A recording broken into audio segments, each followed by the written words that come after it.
20 वर्षांचा संसार उघड्यावर पडलाय। आता राहिल्यात त्या फक्त विटा आणि तडे गेलेल्या भिंती। सोलापूरच्या माढा तालुक्यामधील कुंभार परिवाराची ही परिस्थिती झाली आहे। पावसामुळे घर तर गेलंच, पण व्यवसाय सुद्धा ठप्प झाला।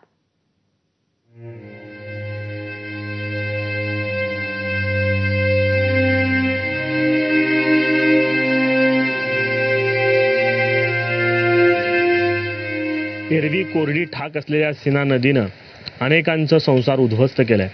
मी माढा तालुक्यातल्या उंदरगाव या ठिकाणी आहे आणि परशुराम कुंभार यांचं याला घर म्हणायचं का तुम्ही बघा आता, कारण मी आता जिथं तुम्ही ही परिस्थिती बघताय, 4 भिंतीचं हे घर होतं, आता एकच भिंत दिसतीये, त्यालाही भेगा पडल्यात आणि कधी पडेल ते माहिती नाही। काय एकच भिंत दिसते आता घराला? एकच भिंत आहे सध्या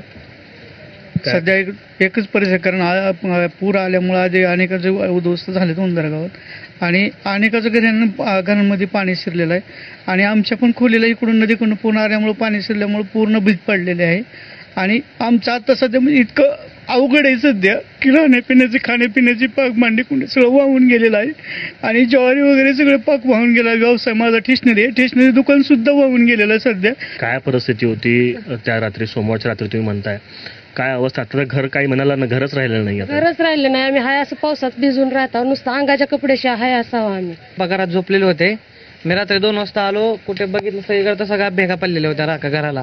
मग पप्पांना रात्री उठवलं, मग सगळं जेवढं होतं तेवढं जेवढं खायला प्यायला लागतं तेवढं सामान बाहेर काढलं आणि घेऊन गेलो। कागदपत्र सुद्धा माझी इथं सुद्धा, मी 12वीचा विद्यार्थी आहे, मला जर पुढे म्हणलं तर शिक्षणाला ऍडमिशन केलं, डॉक्युमेंट सुद्धा नाहीत माझ्यावर। 3 मजली बनले, त्याच्यावर होतं झोपलेलो त्यावेळेस ह्यांनी, आता मी सकाळी आलो तेव्हा इथे भेगा पडलेल्या, माझं दप्तर वाहून गेलं, तर सगळं वाहून गेलं।